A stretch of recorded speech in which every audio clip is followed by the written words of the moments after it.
Hello viewer, नमस्कार। Class 12 geography chapter number 8 जिसका शीर्षक है परिवहन एवं संचार, इस वीडियो के माध्यम से हम लोग पूरा करेंगे। वीडियो शुरू करूं इससे पहले आप सभी से एक रिक्वेस्ट कि यदि आप इस चैनल पर नए हैं तो प्लीज़ चैनल को सब्सक्राइब कर लीजिए। वीडियो शुरू से अंत तक देखिए, पसंद आए तो इसे लाइक करें और अपने दोस्तों तक ज़रूर पहुंचाएं। चलिए स्टार्ट करते हैं आज का चैप्टर नंबर 8 जिसका शीर्षक है परिवहन एवं संचार। प्राकृतिक संसाधनों, आर्थिक क्रियाकलापों और बाजार का किसी एक ही स्थान पर पाया जाना दुर्लभ होता है। परिवहन, संचार एवं व्यापार उत्पादन केंद्रों और उपभोग केंद्रों को जोड़ता है। विशाल उत्पादन और विनिमय की प्रणाली अत्यंत जटिल होती है। प्रत्येक प्रदेश उन्हीं वस्तुओं का उत्पादन करते हैं जिसके लिए वहाँ आदर्श दशाएं उपलब्ध होती हैं। साथ ही साथ ऐसी वस्तुओं का व्यापार एवं विनिमय परिवहन और संचार पर निर्भर करता है। इसी प्रकार जीवन का स्तर, जीवन की गुणवत्ता भी दक्ष परिवहन, संचार एवं व्यापार पर निर्भर करते हैं। प्रारंभिक अवस्था में परिवहन और संचार के साधन एक ही थे, परंतु आज दोनों ने सुस्पष्ट और विशेषीकृत स्वरूप प्राप्त कर लिए हैं। परिवहन योजक और वाहक उपलब्ध कराता है जिनके माध्यम से व्यापार संभव होता है। परिवहन व्यक्तियों और वस्तुओं को एक स्थान से दूसरे स्थान तक वहन करने की सेवा या सुविधा को कहते हैं, जिसमें मनुष्यों, पशुओं तथा विभिन्न प्रकार की गाड़ियों का प्रयोग किया जाता है। ऐसे गमनागमन स्थल जल एवं वायु में होता है। सड़कें और रेल मार्ग स्थलीय परिवहन का भाग हैं, जबकि नौ परिवहन तथा जल मार्ग एवं वायु मार्ग परिवहन के अन्य दो प्रकार हैं। पाइपलाइनें पेट्रोलियम, प्राकृतिक गैस और तेल अवस्था में अयस्कों जैसे पदार्थों का परिवहन करती हैं। इसके अतिरिक्त परिवहन समाज की आधारभूत आवश्यकताओं की संतुष्टि के लिए रचा गया एक संगठित सेवा है। इसके अंतर्गत परिवहन मार्गों, लोगों और वस्तुओं के वहन हेतु गाड़ियों, मार्गों के रखरखाव और लदान उतराव तथा वितरण का निपटान करने के लिए संस्थाओं का समावेश किया जाता है। प्रत्येक देश ने प्रतिरक्षा उद्देश्य के लिए विभिन्न प्रकार से परिवहन का विकास किया है। दक्ष संचार व्यवस्था से युक्त अश्वासित एवं तीव्रगामी परिवहन प्राकीर्ण लोगों के बीच सहयोग एवं एकता को प्रोन्नत करता है। परिवहन जाल क्या होता है? अनेक स्थान जिन्हें परस्पर मार्गों की श्रेणी द्वारा जोड़ दिए जाने पर जिन प्रारूप का निर्माण होता है उन्हें परिवहन जाल के रूप में जाना जाता है। परिवहन जाल के रूप में जाना जाता है। परिवहन की विधियाँ। विश्व परिवहन की प्रमुख विधियाँ जैसा कि पहले बताया जा चुका है स्थल, जल, वायु और पाइपलाइन हैं। इनका प्रयोग अंतर प्रादेशिक तथा अंतरा प्रादेशिक परिवहन के लिए किया जाता है और पाइपलाइन को छोड़कर प्रत्येक यात्रियों और माल दोनों का वहन करता है। किसी विद्या की सार्थकता परिवाहित की जाने वाली वस्तुओं और सेवाओं के प्रकार, परिवहन की लागतों और उपलब्ध विद्या पर निर्भर करती है। वस्तुओं के अंतर्राष्ट्रीय संचालन का निपटान भारवाही जलयानों द्वारा किया जाता है। कम दूरी एवं एक घर से दूर घर की सेवाएं प्रदान करने में सड़क परिवहन सस्ता एवं तीव्रगामी है।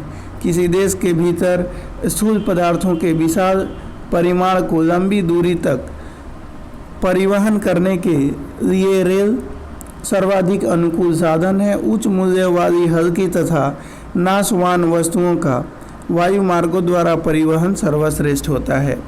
परिवहन हेतु वायु यातायात अच्छी विधि है। एक सुप्रबंधित परिवहन में ये विभिन्न विधाएं एक दूसरे के पूरक होती हैं। सड़क परिवहन।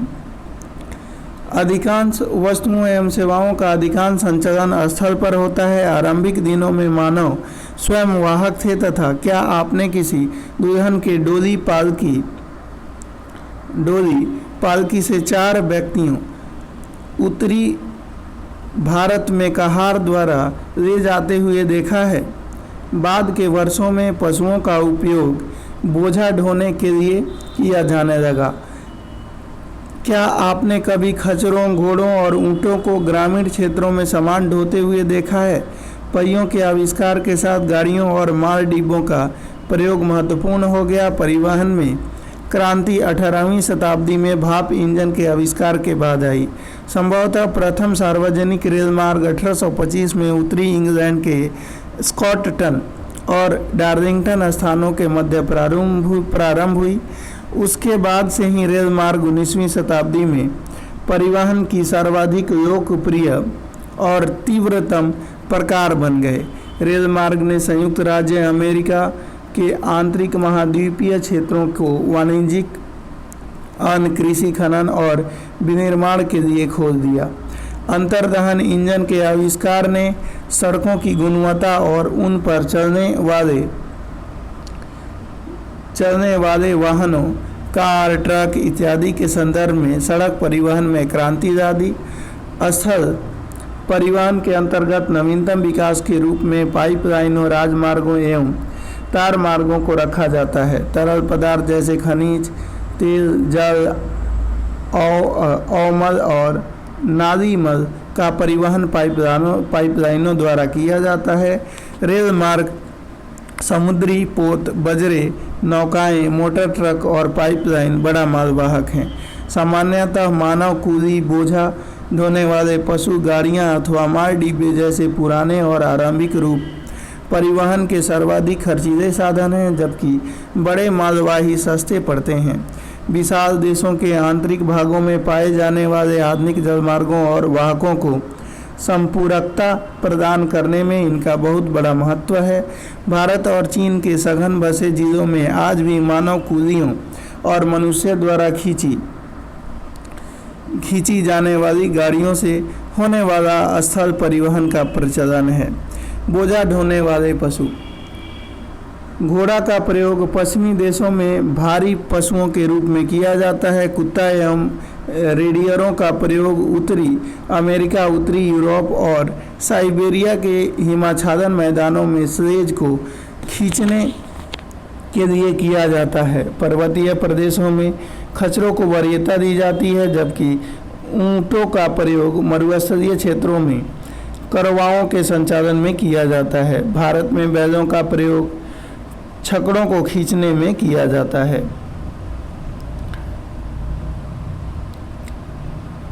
छोटी दूरियों के लिए सड़क परिवहन रेल परिवहन की अपेक्षा आर्थिक दृष्टि से लाभदायक होता है।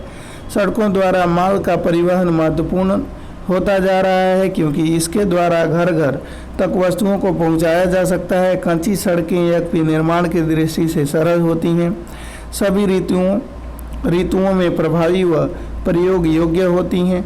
वर्षा ऋतु में इन पर मोटर वाहन नहीं चलाए जा सकते और यहाँ तक कि पक्की सड़कें भी अत्यधिक भारी वर्षा एवं बाढ़ के समय गंभीर रूप से प्रभावित हो जाती हैं। ऐसी परिस्थितियों में रेल मार्गों के साथ ऊंचा भराव और रेल परिवहन सेवाओं का रखरखाव एक प्रभावी समाधान है, किंतु रेल मार्ग छोटे होने के कारण विशाल और विकासशील देशों की आवश्यकताओं को कम लागत पर पूरा नहीं कर पाते। इस प्रकार सड़कें किसी भी देश के व्यापार और वाणिज्य को विकसित करने एवं पर्यटन को बढ़ावा देने में महत्वपूर्ण भूमिका निभाती हैं। विकसित एवं विकासशील देशों में सड़कों की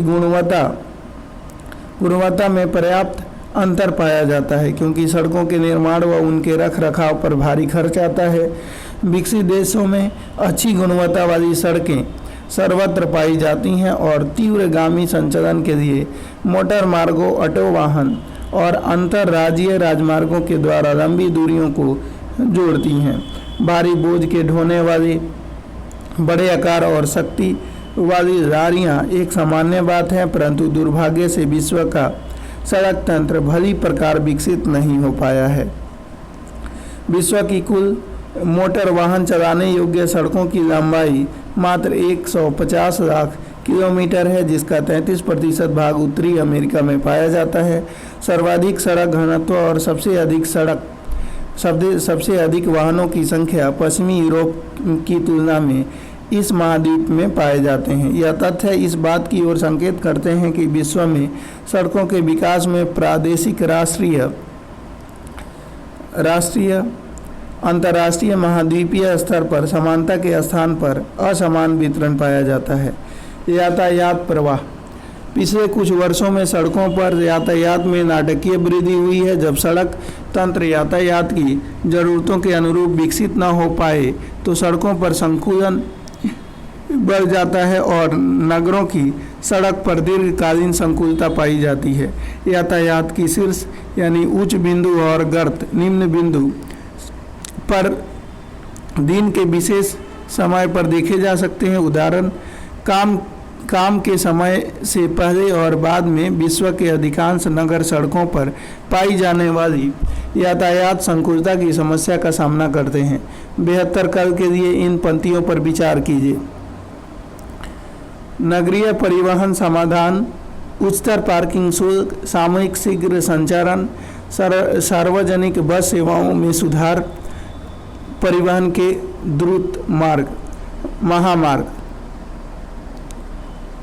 महामार्ग दूरस्थ स्थानों को जोड़ने वाली पक्की सड़कें होती हैं। इनका निर्माण इस प्रकार से किया जाता है कि अबाधित रूप से यातायात का आवागमन हो सके। यातायात से अबाधित प्रवाह की सुविधा के लिए अलग अलग यातायात लेन, पुलों, फ्लाईओवरों और दोहरे वाहनों मार्गों से युक्त ये 80 मीटर चौड़ी सड़कें विकसित देशों में प्रत्येक नगर और पतन नगर महामार्गों द्वारा जुड़े हुए हैं।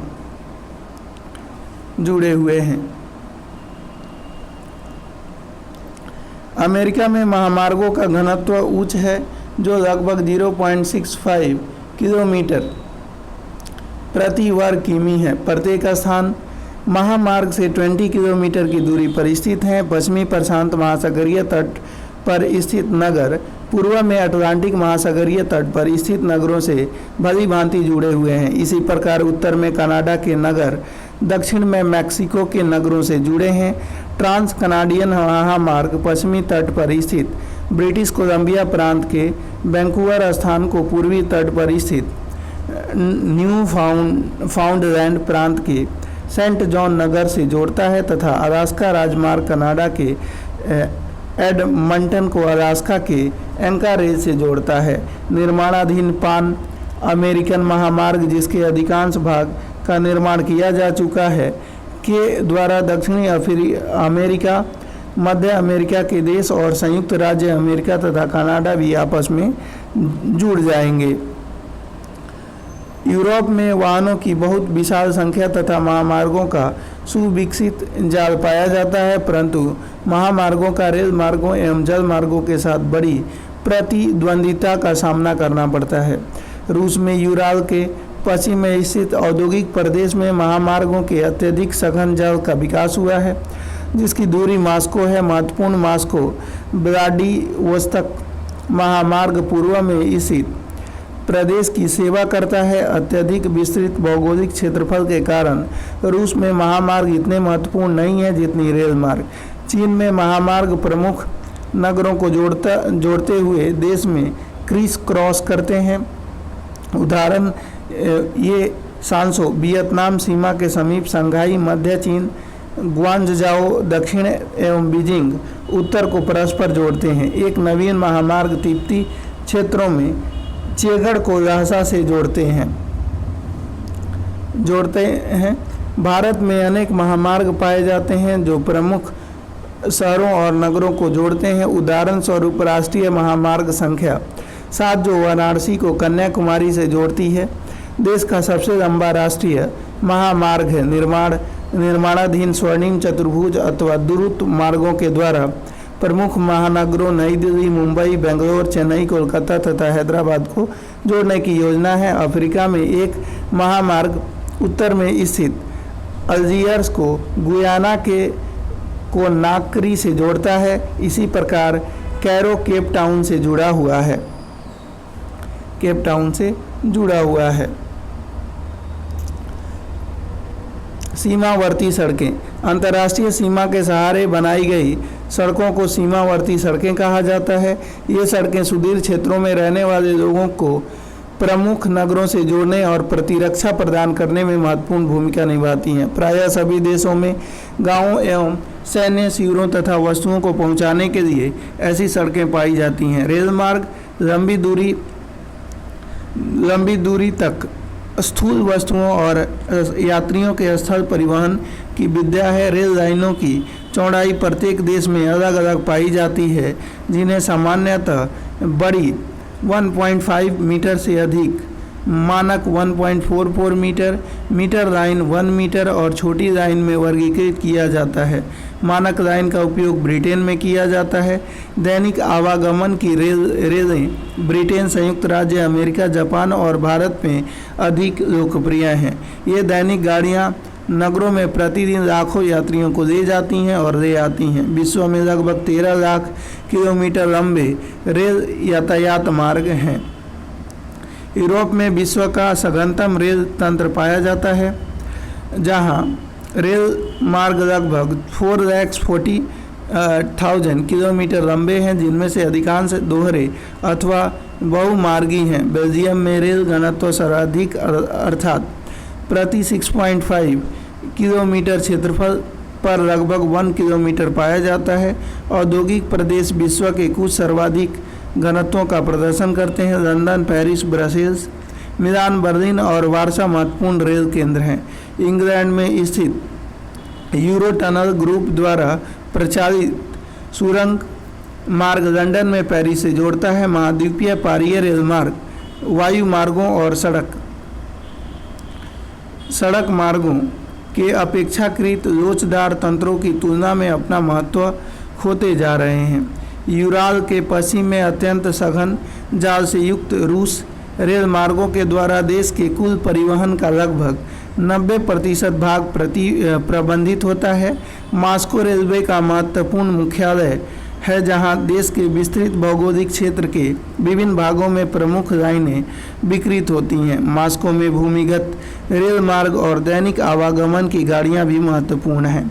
उत्तरी अमेरिका में सर्वाधिक विस्तृत रेल मार्ग तंत्र है, जो विश्व के कुल रेल मार्गों का लगभग 40% है। इसके विपरीत यूरोप के अनेक देशों में रेल मार्गों का प्रयोग यात्री परिवहन की अपेक्षा अधिकतर लंबी दूरी के स्थूल पदार्थों जैसे अयस्क, अनाज, इमारती लकड़ी तथा मशीनरी आदि के परिवहन हेतु अधिक होता है। सर्वाधिक सघन रेल तंत्र पूर्वी मध्य संयुक्त राज्य अमेरिका तथा उससे संलग्न कनाडा के उच्च औद्योगिक एवं नगरीय प्रदेशों में पाया जाता है। कनाडा में रेल मार्ग सार्वजनिक सेक्टर में है और पूरे विरल जनसंख्या वाले क्षेत्रों में वितरित है। महाद्वीप पारीय रेल मार्गों के द्वारा गेहूं एवं कोयले के भार के अधिकांश भाग का परिवहन किया जाता है। ऑस्ट्रेलिया में लगभग 40,000 किलोमीटर लंबे रेल मार्ग हैं, जिसका 25% अकेले न्यू साउथ वेल्स में पाया जाता है। पश्चिमी पूर्वी ऑस्ट्रेलिया राष्ट्रीय रेल मार्ग पर्थ से सिडनी तक एक छोर से दूसरे छोर तक जाती हैं। न्यूजीलैंड में रेल मार्ग मुख्यतः उत्तरी द्वीप में पाए जाते हैं, जो कृषि को अपनी सेवाएं प्रदान करते हैं। दक्षिणी अमेरिका में रेल मार्ग 2 प्रदेशों में सघन हैं, जिनके नाम हैं अर्जेंटीना के पंपास तथा ब्राज़ील के कॉफ़ी उत्पादक प्रदेश। ये दोनों प्रदेशों में दक्षिण अमेरिका के कुल रेल मार्गों का 40% भाग पाया जाता है। दक्षिणी अमेरिका के शेष देशों में केवल चिली एकमात्र ऐसा देश है जहां महत्वपूर्ण लंबाई के रेल मार्ग हैं, जो तटीय केंद्रों की आंतरिक क्षेत्रों में स्थित खनन स्थलों से जोड़ते हैं। Peru, Bolivia, Ecuador, Colombia, Venezuela में छोटे एकल मार्ग वाली रेल लाइनें पाई जाती हैं, जो पतनों को आंतरिक क्षेत्रों के साथ अंतर जोड़क योजकों के बिना जोड़ते हैं।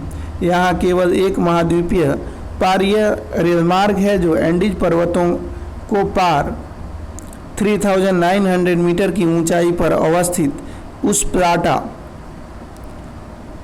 उस प्लाटा दर्रे से गुजरता हुआ ब्यूनस आयर्स को वालपैराइजो से मिलाता है। एशिया में जापान, चीन और भारत के सघन बसे हुए क्षेत्रों में रेल मार्ग का सघनतम घनत्व पाया जाता है। अन्य देशों में अपेक्षाकृत कम रेल मार्ग बने हैं। विस्तृत मरुस्थलों और विरल जनसंख्या के प्रदेशों के कारण रेल सुविधाओं का न्यूनतम विकास हुआ है।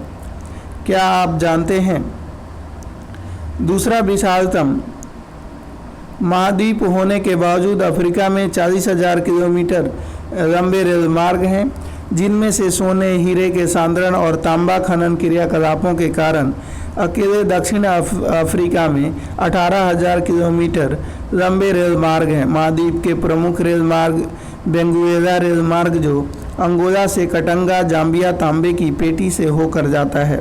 तंजानिया रेल मार्ग जाम्बिया ताम्र पेटी से तट पर स्थित दार ए सलाम तक, बोत्सवाना और जिम्बाब्वे से होते हुए रेल मार्ग जो स्थलरूप राज्यों को दक्षिणी अफ्रीकी रेल तंत्र से जोड़ता है, और दक्षिणी अफ्रीकी गणतंत्र में केप टाउन से प्रेटोरियो तक ब्लू ट्रेन।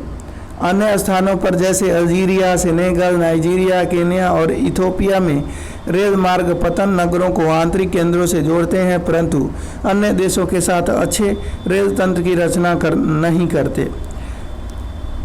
पार महाद्वीपीय रेल मार्ग। पार महाद्वीपीय रेल मार्ग पूरे महाद्वीप से गुजरते हुए इसके दोनों छोरों को जोड़ते हैं।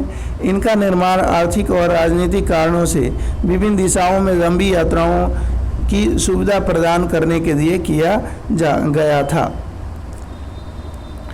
पार साइबेरियन रेल मार्ग। रूस का यह प्रमुख रेल मार्ग पश्चिम में सेंट पीटर्सबर्ग से पूर्व में प्रशांत महासागर तट पर स्थित व्लादिवोस्तोक तथा मॉस्को, कजान, ट्यूमिन, नोवसिबिर्स्क, चीता, खबरोवस्क से होता हुआ जाता है। यह एशिया का सबसे महत्वपूर्ण और विश्व का सर्वाधिक लंबा 9,322 किलोमीटर दोहरे पथ से युक्त विद्युतीकृत पर महाद्वीपीय रेल मार्ग है। इसने अपने एशियाई प्रदेश को पश्चिमी यूरोपीय बाजारों से जोड़ा है। यह रेल मार्ग यूराल पर्वत, ओब और येनिसी नदियों से गुजरता है। चीता एक महत्वपूर्ण कृषि केंद्र और इरकुत्स्क पर एक केंद्र है। इस रेल मार्ग को दक्षिण से जोड़ने वाले योजक मार्ग भी हैं, जैसे ओडेशा, यूक्रेन, कैस्पियन तट पर बालू, ताशकंद, उज्बेकिस्तान, उलान बटोर, मंगोलिया और रोनेयान मकदेन चीन में बीजिंग की ओर। पार कैनेडियन रेल मार्ग। कनाडा की यह 7,050 किलोमीटर लंबी रेल लाइन पूर्व में हैलीफैक्स से आरंभ होकर मॉन्ट्रियल, ओटावा, विनिपेग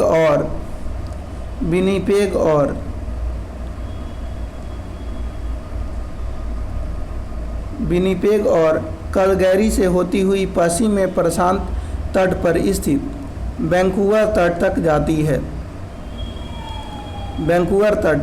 जाती है। इसका निर्माण 1886 में मूल रूप से एक संधि के अंतर्गत पश्चिमी तट पर स्थित ब्रिटिश कोलंबिया को राज्यों के संघ में सम्मिलित करने के उद्देश्य से किया गया था। बाद में वर्षों में क्यूबेक, मॉन्ट्रियल औद्योगिक प्रदेश को प्रेयरी प्रदेश की गेहूं मेखला और उत्तर में शंकुधारी वन प्रदेश से जोड़ने के कारण इस रेल मार्ग का महत्व बढ़ गया। इस प्रकार इन प्रदेशों में से प्रत्येक दूसरे का संपूरक बन गया। विनिपेग से थंडर खाड़ी, सुपीरियर झील तक एक समृद्ध मार्ग इस रेल लाइन को विश्व के सर्वाधिक महत्वपूर्ण जलमार्गों में से एक से गेहूं और मांस इस मार्ग द्वारा किए जाने वाले महत्वपूर्ण निर्यात हैं। यह लाइन कनाडा की आर्थिक धमनी है। संघ और प्रशांत रेल मार्ग। यह रेल लाइन अटलांटिक तट पर स्थित न्यूयॉर्क के क्लीवलैंड, शिकागो, ओमाहा, इवांस, आगडन और सैक्रामेंटो से होती हुई प्रशांत तट पर स्थित सैन फ्रांसिस्को से मिलाती है। इस मार्ग द्वारा किए जाने वाले सर्वाधिक मूल्यवान निर्यात अयस्क अनाज, कागज, रसायन और मशीनरी हैं। ऑस्ट्रेलिया महापराद्वीपीय रेल मार्ग। यह रेल लाइन पश्चिमी तट पर पर्थ से आरंभ होकर कालगुर्गी, ब्रोकन हिल्स और पोर्ट ऑगस्टा से होकर पूर्वी तट पर स्थित सिडनी को मिलाते हुए महाद्वीप के दक्षिणी भाग के आर पार पश्चिम से पूरब की ओर जाती है। एक अन्य उत्तर दक्षिण लाइन एडिलेड और एलिस स्प्रिंग को जोड़ती है और आगे इसे डार्विन बिरदूम लाइन से जोड़ा जाता है। ओरिएंट एक्सप्रेस, यह लाइन पेरिस में स्ट्रैसबर्ग, म्यूनिख, वियना, बुडापेस्ट और बेलग्रेड होती हुई इस्तांबुल तक जाती है।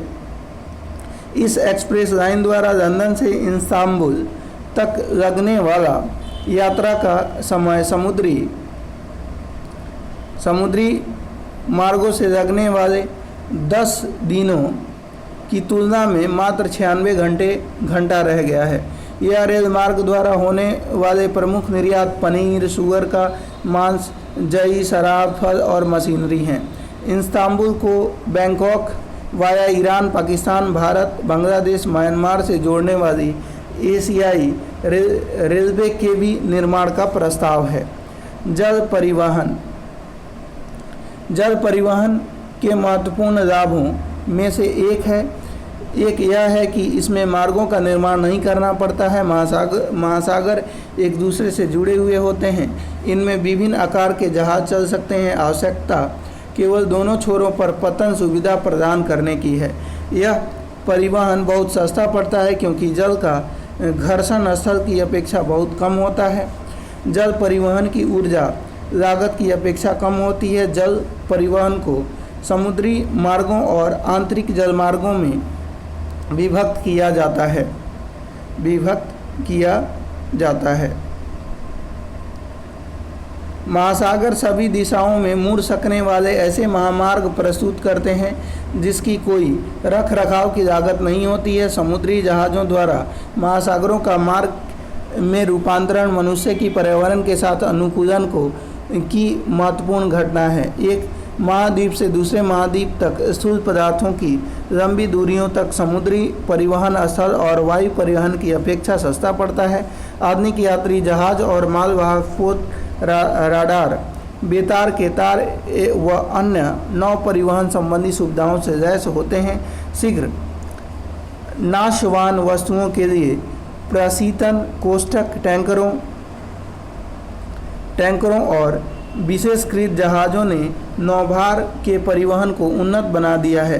कंटेनरों के प्रयोग ने विश्व की प्रमुख पत्तनों पर नौभार के निपटान को सरल बना दिया है।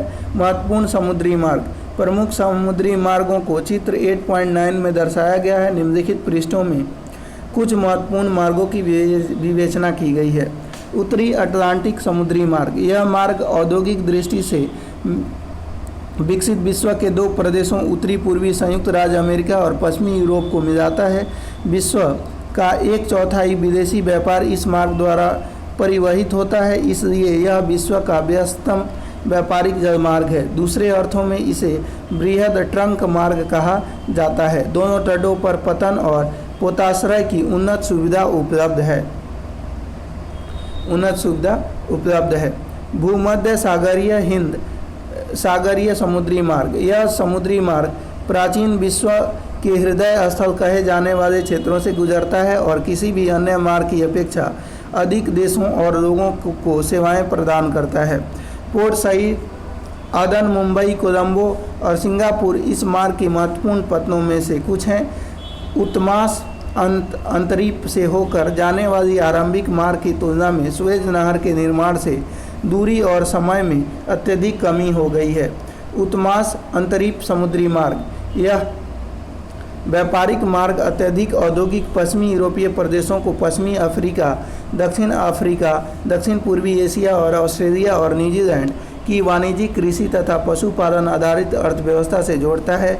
सुएज नहर के निर्माण से पहले यह मार्ग लिवरपूल और कोलंबो को जोड़ता था, जो सुएज नहर मार्ग से 6400 किमी लंबा था।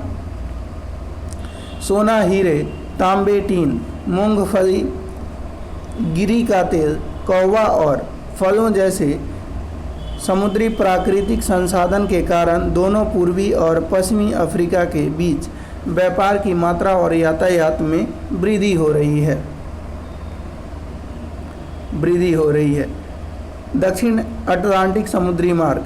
अटलांटिक महासागर के पार एक अन्य महत्वपूर्ण समुद्री मार्ग है जो पश्चिमी यूरोपीय और पश्चिमी अफ्रीकी देशों को दक्षिण अमेरिका में ब्राज़ील, अर्जेंटीना और उरुग्वे से मिलाता है। इस मार्ग पर यातायात उत्तरी अटलांटिक मार्ग की तुलना में दक्षिण अमेरिका और अफ्रीका के सीमित विकास और कम जनसंख्या के कारण बहुत कम है। केवल दक्षिण पूर्वी ब्राज़ील, प्लाटा, ज्वार नदमुख और दक्षिण अफ्रीका के कुछ भागों में बड़े पैमाने पर औद्योगिकरण हुआ है।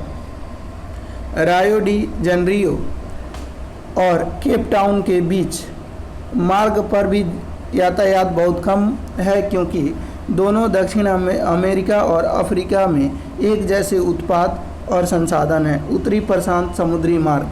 विस्तृत उत्तरी प्रशांत महासागर के आर पार व्यापार अनेक मार्गों द्वारा संचालित होते हैं जो होनोलुलु में मिलते हैं।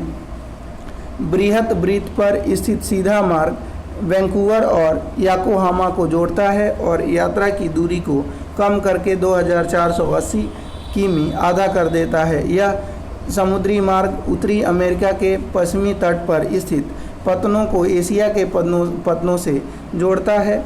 ये हैं Vancouver, Seattle, Portland, San Francisco और Yokohama, Kobe, Shanghai, Hong Kong, Manila और सिंगापुर। दक्षिणी प्रशांत समुद्री मार्ग। यह समुद्री मार्ग पश्चिमी यूरोप और उत्तरी अमेरिका को ऑस्ट्रेलिया, न्यूजीलैंड और पनामा नहर से होते हुए प्रशांत महासागर में प्रकीर्णित द्वीपों से मिलाता है। इस मार्ग का प्रयोग हांगकांग, फिलीपींस और इंडोनेशिया पहुंचने के लिए किया जाता है।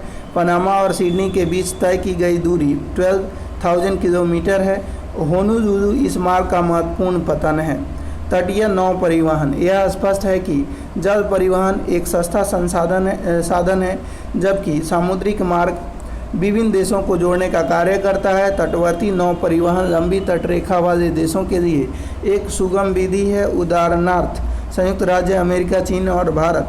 यूरोप में सेनेगन देशों की स्थिति तटीय नौ परिवहन की दृष्टि से उपयुक्त है जो एक सदस्य देश के तट को दूसरे सदस्य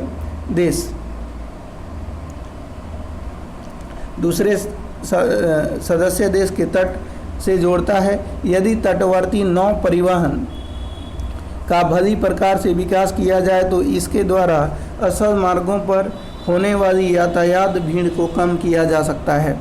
नौ परिवहन नहरें। स्वेज और पनामा दो ऐसी महत्वपूर्ण मनुष्य निर्मित नौ वाहन नहरें अथवा जलमार्ग हैं जो पूर्व एवं पश्चिमी विश्व दोनों के लिए ही प्रवेश द्वार के रूप में काम करती हैं। स्वेज नहर। इस नहर का निर्माण 1869 में मिस्र में उत्तर में पोर्ट सईद एवं दक्षिण में स्थित पोर्ट स्वेज के मध्य भूमध्य सागर एवं लाल सागर को जोड़ने हेतु किया गया।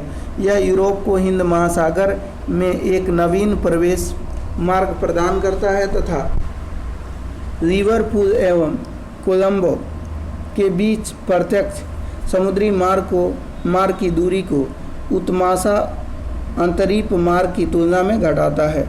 यह जलबंधकों से रहित समुद्र सतह के बराबर नहर है जो यह लगभग 160 किलोमीटर लंबी तथा 11 से 15 मीटर गहरी है।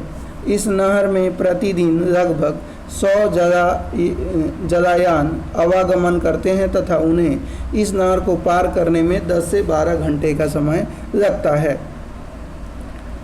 है। अत्यधिक यात्री एवं माल कर होने के कारण कुछ जलयान जिनके लिए समय की देरी महत्वपूर्ण नहीं है अपेक्षाकृत लंबे परंतु सस्ते उत्मांसा अंतरीप मार्ग के द्वारा भी आवागमन पर जाते हैं। एक रेल मार्ग इस नहर के सहारे स्वेज तक जाता है और फिर इस माइलिया से एक शाखा कैरी को जाता है। नील नदी से एक नौगम्य ताज़ा पानी की नहर भी स्वेज नहर से इस माइलिया में मिलती है जिसे पोर्ट सईद और स्वेज नगरों को ताज़े पानी की आपूर्ति की जाती है। पनामा नहर, यह नहर पूर्व में अटलांटिक महासागर को पश्चिम में प्रशांत महासागर से जोड़ती है। इसका निर्माण पनामा जलडमरू मध्य के आर पार पनामा नगर एवं कोलन के बीच संयुक्त राज्य अमेरिका के द्वारा किया गया, जिसने दोनों ही ओर के 8 किमी क्षेत्र को खरीदकर इसे नहर मंडल का नाम दिया है। नहर लगभग 72 किमी लंबी है, जो लगभग 12 किमी लंबी अत्यधिक गहरी कटान से युक्त है। इस नहर में कुल 6 जल बंधक तंत्र हैं तथा जलयान पनामा की खाड़ी में प्रवेश करने से पहले इन जल बंधकों से होकर विभिन्न ऊंचाइयों की समुद्री सतह को पार करते हैं। इस नहर के द्वारा समुद्री मार्ग से न्यूयॉर्क एवं सैन फ्रांसिस्को के मध्य लगभग 13,000 किलोमीटर की दूरी कम हो गई है। इस प्रकार पश्चिमी यूरोप और संयुक्त राज्य अमेरिका के पश्चिमी तट, उत्तर पूर्वी और मध्य संयुक्त राज्य अमेरिका और पूर्वी तथा दक्षिण पूर्वी एशिया के मध्य की दूरी भी कम हो गई है। इस नहर का आर्थिक महत्व स्वेज नहर की अपेक्षा कम हो गई है, फिर भी दक्षिणी अमेरिका की अर्थव्यवस्था में इसकी महत्वपूर्ण भूमिका है। आंतरिक जलमार्ग, नदियों, नहरों, झीलों तथा तटीय क्षेत्र प्राचीन समय से ही महत्वपूर्ण जलमार्ग रहे हैं। नावें तथा स्टीमर यात्रियों तथा माल वाहन हेतु परिवहन के साधन के रूप में उपयोग किए जाते हैं। आंतरिक जलमार्गों का विकास नहरों की नौगम्यता, चौड़ाई और गहराई, जल प्रवाह की निरंतरता तथा उपयोग में लाई जाने वाली परिवहन प्रौद्योगिकी पर निर्भर करता है। सघन वनों से युक्त क्षेत्रों में मात्र नदियां ही परिवहन की साधन होती हैं। अत्यधिक भारी वस्तुएं जैसे कोयला, सीमेंट, इमारती लकड़ी तथा धात्विक अयस्क इत्यादि का आंतरिक जल मार्गों द्वारा यातायात किया जा सकता है। प्राचीन काल में परिवहन के मुख्य राजमार्गों के रूप में नदी मार्ग ही प्रयुक्त हुआ करते थे, जैसे कि भारत के संदर्भ में, परंतु वर्तमान समय में रेल मार्गों के साथ प्रतिद्वंदिता के कारण इन सिंचाइयों इत्यादि कार्यों में जल के उपयोग से जल की पर्याप्त मात्रा के सुलभ न हो पाने एवं अत्यंत खराब रखरखाव के कारण नदी मार्ग से होने वाला जल परिवहन अपनी महत्ता खो चुका है। आंतरिक जल मार्गों के रूप में नदियों की सार्थकता घरेलू एवं अंतर्राष्ट्रीय परिवहन तथा व्यापार के क्षेत्र में विकसित देशों से मान्यता प्राप्त कर चुकी है। स्वाभाविक बाध्यता के होते हुए भी अधिकांश नदियों में नदी तल को गहरा करने, नदी तल को स्थिर करने तथा बांध बनाकर जल प्रवाह को नियंत्रित करने नदियों की नौगम्यता को बढ़ाया गया है। निम्नलिखित नदी जल मार्ग विश्व के महत्वपूर्ण वाणिज्यिक मार्ग हैं। राइन जलमार्ग, राइन नदी जर्मनी और नीदरलैंड से होकर प्रवाहित होती है। नीदरलैंड में रोटरडम में अपने मुहाने से लेकर स्विट्जरलैंड में बेसल तक यह 700 किलोमीटर लंबाई में नौकायान योग्य है। सामुद्रिक पोत कोलन तक पहुंच सकते हैं। रूर नदी पूर्व से आकर राइन नदी में मिलती है। यह नदी एक संपन्न कोयला क्षेत्र से प्रवाहित होती है तथा संपूर्ण नदी बेसिन विनिर्माण क्षेत्र की दृष्टि से अत्यधिक संपन्न है। इस प्रदेशों में डेस्डोर्क राइन नदी पर स्थित पतन है। रूर के दक्षिण में फैली पट्टी से होकर भारी वस्तुओं का आवागमन होता है। यह जलमार्ग विश्व का अत्यधिक प्रयोग में लाया जाने वाला जलमार्ग है। प्रतिवर्ष 20,000 से अधिक समुद्री जलयान तथा लगभग 2 लाख आंतरिक मालवाहक पोत वस्तुओं एवं सामग्रियों का आदान प्रदान करते हैं। यह जलमार्ग स्विट्जरलैंड, जर्मनी, फ्रांस, बेल्जियम तथा नीदरलैंड के औद्योगिक क्षेत्रों को उत्तरी अटलांटिक समुद्री मार्ग से जोड़ता है। डैन्यूब जलमार्ग, यह महत्वपूर्ण आंतरिक जलमार्ग पूर्वी यूरोपीय भाग को अपनी सेवाएं प्रदान करता है। डैन्यूब नदी ब्लैक फॉरेस्ट से निकलकर अनेक देशों से होती हुई पूर्व की ओर बहती है।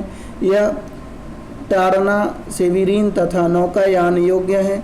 यह मुख्य निर्यात किए जाने वाले पदार्थ गेहूं, मक्का, इमारती लकड़ी तथा मशीनरी हैं। वोल्गा जलमार्ग। रूस में अधिक संख्या में विकसित जलमार्ग पाए जाते हैं, जिनमें से वोल्गा सर्वाधिक महत्वपूर्ण है। यह 11,200 किलोमीटर तक नौकायान की सुविधा प्रदान करता है तथा कैस्पियन सागर में मिल जाता है। वोल्गा मास्को नहर को मास्को प्रदेश से तथा वोल्गा डोन नहर काला सागर से जोड़ता है। बृहद झीलें सेंट लॉरेंस समुद्री मार्ग। उत्तरी अमेरिका की बृहद झीलें सुपीरियर, ह्यूरन, इरी तथा ओंटारियो सू नहर तथा वलेंड नहर के द्वारा जुड़े हुए हैं तथा आंतरिक ओंटारियो सू नहर तथा वलेंड नहर के द्वारा जुड़े हुए हैं तथा आंतरिक जलमार्ग की सुविधा प्रदान करते हैं। सेंट लॉरेंस नदी की एस्चुरी बृहद झीलों के साथ उत्तरी अमेरिका के उत्तरी भाग में विशिष्ट वाणिज्यिक जलमार्गों का निर्माण करती हैं। इस मार्ग पर स्थित मुख्य पट्टन डुलूथ और बुफाली सभी आधुनिक समुद्री पतन की सुविधाओं से युक्त हैं। इस प्रकार विशाल सामुद्रिक जलयान महाद्वीप की आंतरिक भाग में मॉन्ट्रियल तक नौकायान करते हैं, परंतु इन नदियों पर पाए जाने वाले छोटे छोटे प्रपातों के कारण सामानों को छोटे मालवाहक पोतों पर लादना पड़ता है। इससे बचने के लिए नहरों को 3.5 मीटर तक गहरा बनाया गया है। मिसिसिपी जलमार्ग। मिसिसिपी ओहियो जलमार्ग संयुक्त राज्य अमेरिका के आंतरिक भागों को दक्षिण में मैक्सिको की खाड़ी के साथ जोड़ता है। लंबे स्टीमर इस मार्ग के द्वारा मिनियापोलिस तक जा सकते हैं। वायु परिवहन। परिवहन का तीव्रतम साधन है, परंतु यह अत्यधिक महंगा भी है। तीव्रगामी होने के कारण लंबी दूरी की यात्रा के लिए यात्री इसे वरीयता देते हैं। इसके द्वारा मूल्यवान जहाजी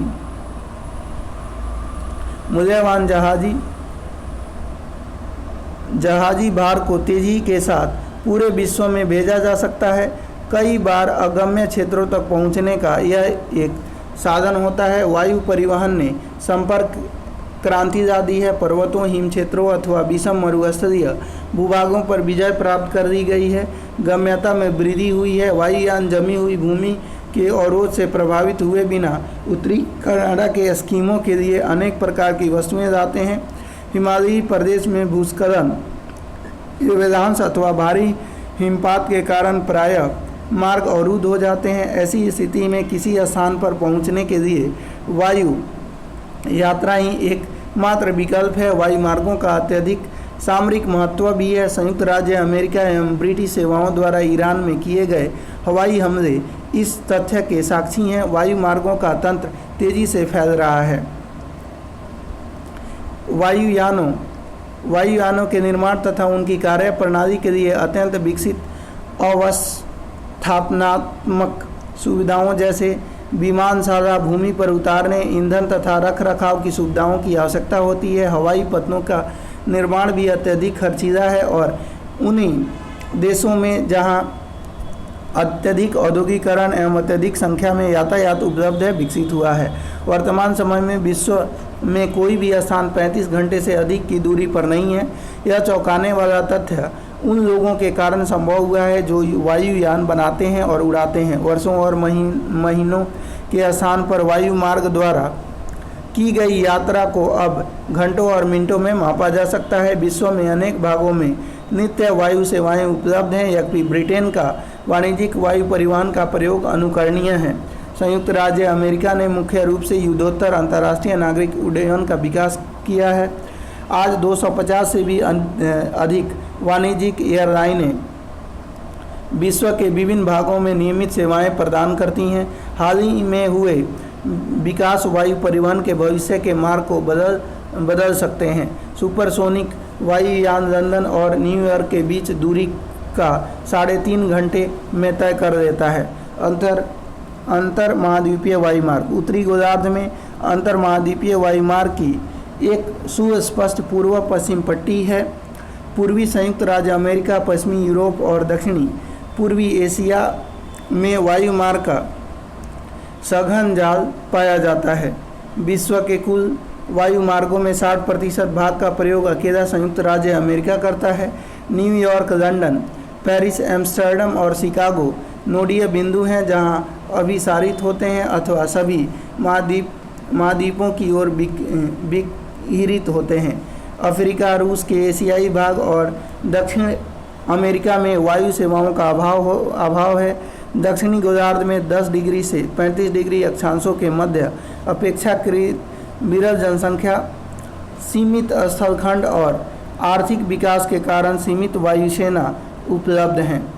पाइपलाइन जल, पेट्रोलियम और प्राकृतिक गैसें जैसे तरल एवं गैसीय पदार्थों में आबादित प्रवाह और परिवहन के लिए पाइपलाइनों का व्यापक रूप से प्रयोग किया जाता है। पाइपलाइनों द्वारा जल की आपूर्ति से सभी परिचित हैं। विश्व के अनेक भागों में रसोई गैस अथवा एलपीजी की आपूर्ति पाइपलाइनों द्वारा की जाती है। पाइपलाइनों का प्रयोग तरलीकृत कोयले के परिवहन के लिए भी किया जाता है। न्यूजीलैंड से फार्मों से फैक्ट्रियों तक दूध को पाइपलाइन द्वारा भेजा जाता है। संयुक्त राज्य अमेरिका में उत्पादक क्षेत्रों और उपभोग क्षेत्रों के बीच तेल पाइपलाइनों का सघन जाल पाया जाता है। बिग इंच ऐसी ही एक प्रसिद्ध पाइपलाइन है जो मैक्सिको की खाड़ी में स्थित तेल के कुओं से उत्तर पूर्वी राज्यों में तेल ले जाती है। संयुक्त राज्य अमेरिका में प्रति टन किमी कुल भार का 17% भाग पाइपलाइनों द्वारा ले जाया जाता है। तरल पदार्थ तथा गैसों जैसे जल, खनिज तेल तथा प्राकृतिक गैस के अबाधित रूप से प्रवाह के लिए पाइपलाइनों का मुख्य रूप से उपयोग किया जाता है। यूरोप, रूस, पश्चिम एशिया और भारत में पाइपलाइनों का प्रयोग तेल कुओं को तेल परिष्करण शालाओं और पत्तनों अथवा घरेलू बाजारों से जोड़ने के लिए किया जाता है। मध्य एशिया में स्थित तुर्कमेनिस्तान से पाइपलाइनों को ईरान और चीन के कुछ भागों तक बढ़ा दिया गया है। प्रस्तावित ईरान, भारत वाया पाकिस्तान अंतर्राष्ट्रीय तेल और प्राकृतिक गैस पाइपलाइन विश्व में सर्वाधिक लंबी होगी। संचार लंबी दूरियों के संचार हेतु मनुष्य ने अनेक विधियों का प्रयोग किया, जिनमें से टेलीग्राफ और टेलीफोन महत्वपूर्ण थे। टेलीग्राफ पश्चिम में अमेरिका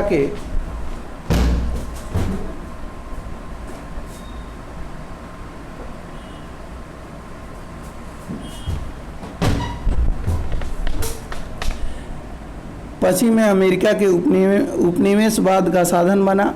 आरंभिक और मध्य 20वीं शताब्दी के दौरान अमेरिका टेलीग्राफ और टेलीफोन कंपनी का संयुक्त राज्य अमेरिका के टेलीफोन उद्योग का एकाधिकार था। वास्तव में टेलीफोन अमेरिका के नगरीकरण का एक क्रांतिकारक बन गया।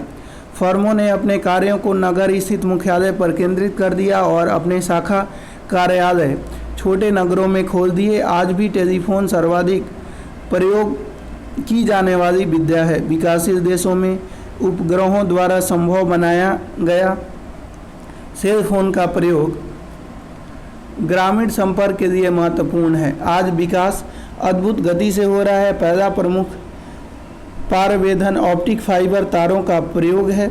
बढ़ती प्रतिस्पर्धा का सामना करती कंपनियों ने पूरे विश्व में ऑप्टिक तारों को समाविष्ट करने के लिए अपनी तांबे की तारों वाली प्रणालियों को उन्नत किया। इनसे आंकड़ों का विशाल मात्राओं का तीव्रता से सुरक्षापूर्वक और लगभग त्रुटिहीन संप्रेषण संभव होता है।